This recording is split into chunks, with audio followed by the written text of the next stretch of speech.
Now, also, they accept any competitor's coupons. Oh, well, that does it. Let's go to Tassel Place Liquors, then. The one off Chapel Road? Yeah, the one in the Tassel Place Shopping Center near Walmart. There we go. Let's do it. Whew. Yeah, we got it. I need a drink after that. I know where to go. Where? Towson Place Liquors, you dummy. Oh.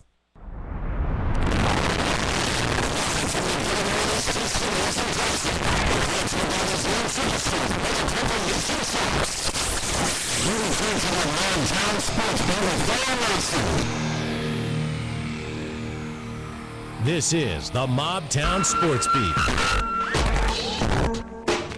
Here's Daryl Nelson.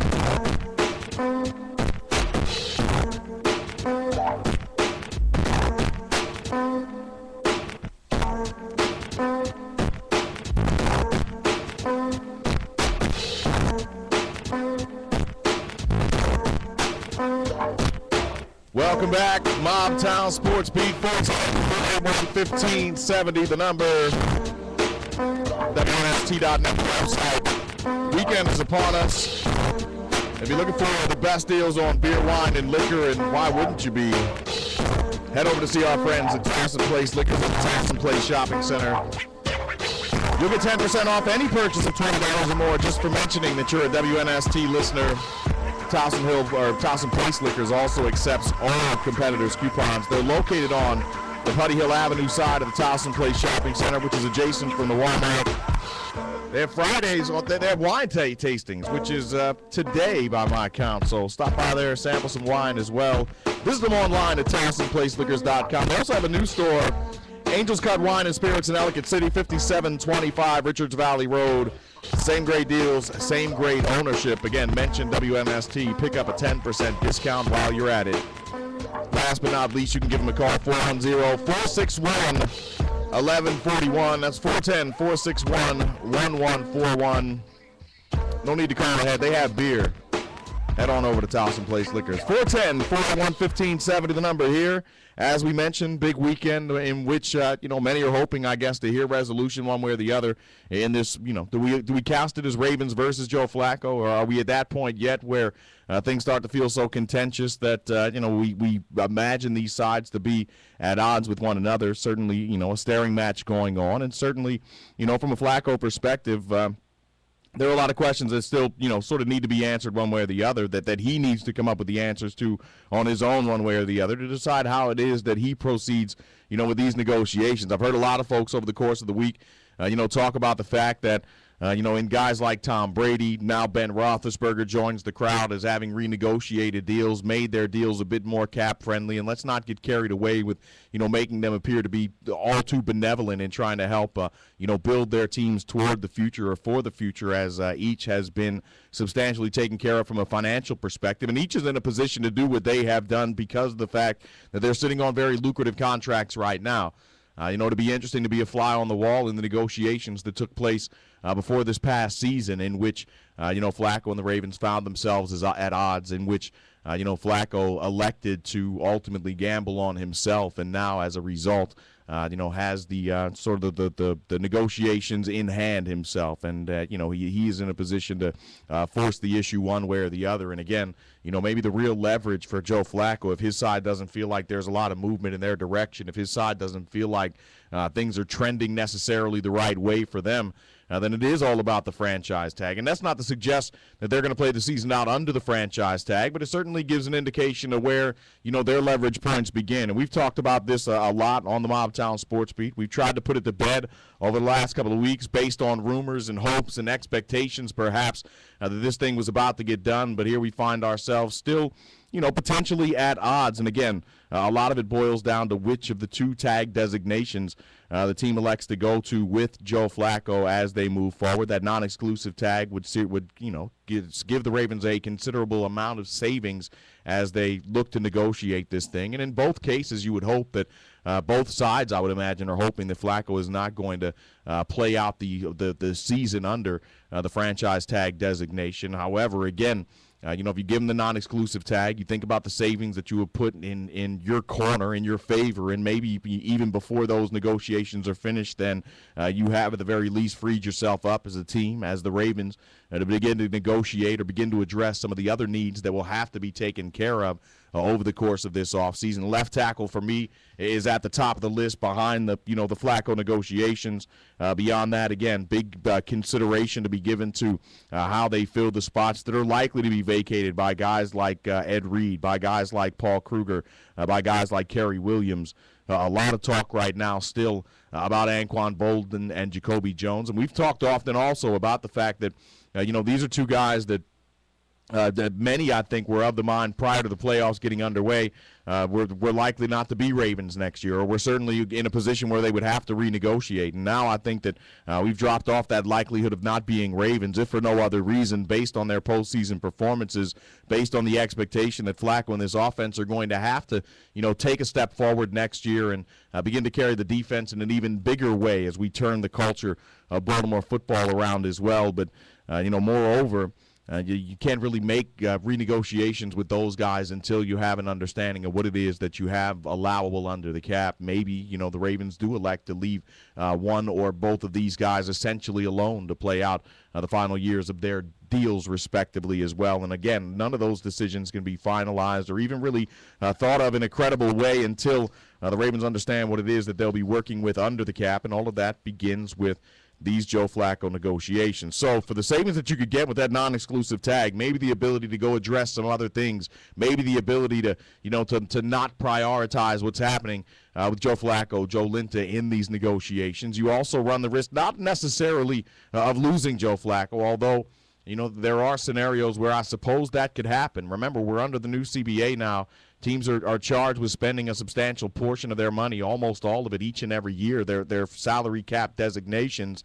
And so when you look at a team, particularly like the Cleveland Browns, who have, open money, somewhere in the ballpark, it's been estimated as much as $40 million or so. Remember that once that offer sheet is signed, it can only be matched. The Ravens won't have a choice to renegotiate, to try and better the offer, to slant the numbers back in their favor. If the Cleveland Browns and Joe Flacco agree on an offer sheet, the Ravens have no choice but to either match that offer sheet or allow Flacco off into the sunset. And if that offer sheet, instead of paying out big bonus money, instead stacks those salaries for the early parts of the year, gives Joe Flacco a nice bonus, but early salaries of $25 million or more, let's say, exhausting all of their cap room. Remember, Cleveland can pretty much afford to do it because not only do they have cap room right now, but they have a very young team, and maybe it really works in their benefit. We see so many teams sort of following that government model where they throw the big bonus money up front and prorate it over the remaining deals of the year, where, again, when we talk about renegotiating guys like Ben Roethlisberger, guys like Tom Brady, what they've done is continue to sort of borrow from the future and look to address those in additional years down the line and those types of things. Maybe if you're the Cleveland Browns and you have a lot of cheap talent at hand right now, then it's in your best interest to negotiate a deal that has all of the big numbers that Flacco and his agent are looking for, and at the same time maybe pays out all of those and has all of those count early on. Not only does it preclude the Ravens from being able to potentially match that deal if it comes with an early salary cap tag number of somewhere in the ballpark of $30 million, but it could also wind up, being a sort of de-escalating formula as well. And we're not talking about them signing a 34, 35-year-old quarterback. You're talking about them signing a 28-year-old guy that if you put $50 million or so in his hands over the next 2 years, mostly by way of salary, and then de-escalate from there, the only real, issue that you might have, the only real concerns that you might have at that point are, if a disgruntled Flacco, at that point elects to try and play hardball, hold out, renegotiate, those types of things. And again, you would expect that he would honor the contract as he did last year rather than play that extreme brand of hardball. And moreover, again, even if we, dismiss some of the potentially over-the-top scenarios, the other portion of that is that you suddenly take the biggest and most lucrative contract in franchise history. You suddenly take what looks to be, what projects to be, your biggest expenditure over the next 5, 6, perhaps 10 years, depending on, how far down the line and how ambitious other teams might get with their contract offers, and you put those negotiations in the hand of another team and take them out of your own. And so while it is tempting to say, well, go out on the free agent market and see what you're worth, Unless you have a real understanding of how the other front offices operate and how they intend to spend, some of the salary cap bounties that they might be sitting on right now, you have just taken, again, the biggest, the most important, the most lucrative deal in the history of this franchise, and certainly in the foreseeable future of this franchise as well, and taken yourself completely out of those negotiations. And it seems to be maybe a level of helplessness that the Ravens wouldn't necessarily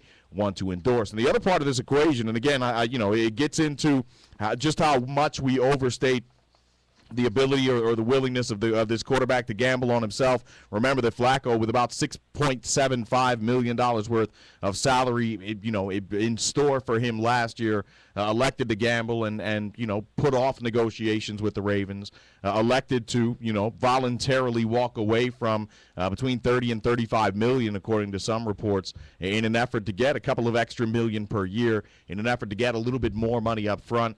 And as big a gamble as he will ever be forced to make in his career, even though we are talking about a guy who's coming off of a Super Bowl season, one in which his value is never likely to be any higher than it stands today. But, by way of that franchise tag designation, if the Ravens go exclusive tag, then Joe Flacco is essentially sitting with $20 million in his hand today, because regardless of how the season plays out, regardless of whether he throws out his rotator cuff while signing the contract, once he signs that franchise tag offer, that money is guaranteed to him. For a guy who's never missed a snap in his life for injury, a guy who was willing to gamble on himself to a much more expensive potential tune last year, his confidence in his ability to stay upright for the next 16 games would mean that if the Ravens found themselves in position to have to franchise him again, and at that point, whether exclusive or not, you're talking about a 15% raise, I believe it is, 20% raise, which would put him in the ballpark of $24 million for a second year of the season, which puts him 1 year from today essentially at $44 million guaranteed, with free agency to follow the year after that. So, again, along those lines, we start to talk about the potential of this guy looking at, arguably, if he's able to stay upright and reasonably productive for the next couple of years. And while we do tend to overstate the potential for career-ending injury, there aren't a lot of good case studies where if you're his agent and cautioning him against that possibility or against that potential, there isn't a you don't want to be like X story, unless we go back to, Brian Sipe or Joe Theismann, or guys that were, arguably competing in another era medically at the very least. And so, suddenly when you start to talk about those numbers, as much as $84 million in his hand, if he is just able to stay upright over the next 2 years, by way of 20 this year, again, in his hand today or Monday, if he elects to go quickly and sign that franchise tag offer, $24 million to follow that in the event that again, the Ravens have no choice but to franchise him for a total of 44, and then free agency thereafter, which would give him the opportunity to go out on the open market and negotiate a deal that, even if the market remains stagnant, you would have to believe with others competing for him, would let him walk away with somewhere in the ballpark of $40 million or so up front. So for just remaining upright and avoiding career-ending injury for the next couple of years, we're talking about a guy who could have $84 million in hand and only escalates from there. So suddenly the $40 million that we talk about as Drew Brees money, I don't know that it's enough to necessarily compel him to get that deal done. So things are about to get a little bit interesting. And the other part is, should Flacco leave a little bit of money on the table? Should Flacco give the Ravens a little bit of financial freedom? Does he owe them that much? And again, they allowed him to gamble on himself this year. They put him in a situation where, if we talk about the extreme, if we talk about the potential for career-ending injury, if we talk about, him, let's just hypothetically say that at some point during the 2012 campaign, he might have got benched. What if he was in the midst of a 4-touchdown, 12-14 interception campaign and had lost his job in that way? There wouldn't be, the Ravens sort of extending the olive branch, extending the hand of friendship and trying to give him back some of the money that he, hardball played and walked away from. And so to that end, we do have to acknowledge that it is a business. And moreover, we look at the money that the Ravens spent on the defensive side of the ball in comparison to what they did in terms of furnishing Flacco with weapons, in terms of furnishing Flacco with protection, and without real assurances, which I don't think the CBA would account for, but without real assurances that Flacco himself would have some say-so in how they spent the surplus of money that he left on the table for them. I don't guess that he feels compelled whatsoever to issue a hometown discount by any stretch of the imagination, and maybe more so.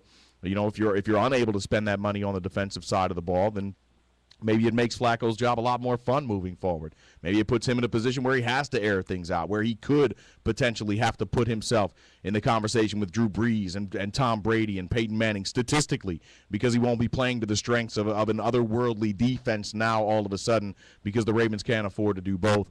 Maybe 2 years from now, it puts Flacco in the position where we'll talk of him as the benevolent bank of Flacco, much like we're talking about Brady and Roethlisberger and others who might be lining up to renegotiate their own contracts this year because they can afford to do so and because they have numbers and contracts that make it sort of easy to do those types of things. 410-481-1570 is the number. Nick is in Bel Air. Nick, what's going on? Hey, how you doing? I'm well. How about you? I finally got time to call. I have something to say. I think we need to give the man that made the comment a specimen cup. Talking about Flacco go for two number ones. Okay. Since we're in a quote rebuilding stage. Absolutely insane. Okay. Well, I didn't hear who said it. I know it wasn't me, and I certainly wouldn't sign up for it. No, but I mean, to let a franchise quarterback go for two number ones since we're quote unquote in the rebuilding stage, it essentially with the salary cap in the NFL, essentially every team is basically in a rebuilding stage in the off season with the way contracts are. That every team out there is restructuring deals with players that are already signed to make cap space for players that they need to sign. It's like your government, right? They continue to just borrow against the future. Exactly. It's same time that the Ravens made the decision not to manage the ranch after winning the Super Bowl this year, like they did in previous times. Right. But to even think about letting Flacco go, just to make cap space, an additional $20 million to cap space, the equivalent of the 49ers letting Steve Young go or Joe Montana go in the heyday of their careers. It's just nuts. Nick, what do you think? What do you think Elvis Gerbach is doing today, man? Huh? I say, what do you think Elvis Gerbach is doing today? Might he be a guy that we give a call to? Elvis said that blew up, and deep down inside, Trent Dilfer's still laughing about that one. Well, and it's a funny thing, too, because, this $20 million in savings sounds like it would make it easy to build a winner. With that said, I mean, everybody spends the same amount, and unless you have that franchise quarterback, you don't have much hope of going. And I guess if we take the doomsday scenario, Nick, and even if we imagine that, paying Joe Flacco puts the Ravens in such a position for the next year or so that has them unable to compete. And I'm not yet ready to subscribe to that, but let's just entertain that as a hypothetical. You still have to hang on to your franchise quarterback because if for no other reason, you look at the Patriots who just signed their quarterback through age 40. Flacco at 28 has 12 years left. So even if you have to take a little short-term pain right now, and it means that you have him locked up for the next 4 years to follow that, let's say, 2 years of down football, 4 years where you can continue to sort of build around him in windows, you have to keep that piece in place because it's the hardest one to come by, and right now that you have one. So exactly. It's the old bird in the hand thing. All year we struggled looking for a quarterback. We go from the city on the quarterbacks and the Stoney cases and cases like that. But even if people are saying they need to take the hometown discount, but let's look at it this way. Put yourself in a position where you're approximately about 100 people in this world that can do a specific job to the level it needs to be done, which Flacco is in that position. Yeah. There's very few people that can do the job that Flacco does. So you're in a class of 1 of 100, and you have the negotiating rights with your employer that, okay, at any time, that career, one hit, that career comes to an end. Right? Yeah, no so doubt. You're every time you put that. Well, and believe me, man, we could talk hometown discount right now, but as you talk about the extreme scenario also, I mean, 2 years into this thing, we talk about $120 million. If 2 years in, he's cashed out 45 of it, let's say, and he has that extreme case where, it's a career-ending injury, or even where it's a Peyton Manning thing, and they have legitimate doubts about how he's going to be able to move forward, then they stop the paychecks right there. The other $60 million is never coming his way in the first place, and you have to remember that these guys are going to play hardball hardball with him. These guys kind of did play hardball with him. Now it's his turn to do the same. And he's earned everything that he gets. And, I have no doubt that 2 years from now, if the Ravens find themselves in a position like the Patriots are and they say, we need to renegotiate this, we need to turn some of this salary into signing bonus to save ourselves some money and get you a little bit more paid along the way, then I don't doubt that he's going to have any issues with doing that either. Yep. So, given that scenario with the NBA possibility and everything else, these people are saying, Joe needs to give us a hometown discount. How many of these people that are saying that in that position would take the hometown discount? Nick, I appreciate it. All right, thank you. You got it. There goes Nick in Bel Air. 410-481-1570. The number. Here's the other thing. The Ravens lost a lot of talent last year in free agency and still found their way to the Super Bowl. The payback for the talent that they lost in free agency doesn't come until this season by way of those 4 compensatory draft picks. We could start to talk about weak links. We've investigated, what it is that, where it is that football teams get over. And again, I look more at the bottom end of the starters than the top end. I'm gravitating away from the stars and making sure that you have as few suspects on the field as possible. And we look at guys that are leaving through free agency potentially that are going to have to be, filled in for one way or the other. But beyond that, I don't see a lot of holes based on guys that played last year that you suddenly look at and say, well, this guy has to be replaced for next year in order for the Ravens to be competitive. If you want to be competitive in a salary cap offer or in a salary cap era, you hit in the draft, because then you're going to get substantial savings over the early portions of those players' careers. The Ravens have 11 draft picks at their disposal right now. If there was ever a time where they're in a position to be okay with and able to tighten their belts a little bit, then this is absolutely it, because not only will they have the 11 picks this year, but if it winds up being Kruger and Reed and Kerry Williams that leave as unrestricted free agents as well, they're going to get some extra picks next year also and continue to sort of build around, Flacco with a good young team. And if we're talking about counting on guys and teams to be able to draft well, I put my full faith in Ozzie Newsome, Eric DaCosta, and the powers that be out at the castle at Owings Mills. 410-481-1570, the number. We're going to try to hit a quick break. Mike Mitchell scheduled to join us on the other side of the break. He might be a free agent that the Ravens could be interested in entertaining. We're back after this, and we never stop talking. WNST.net. We never stop tweeting. Baltimore.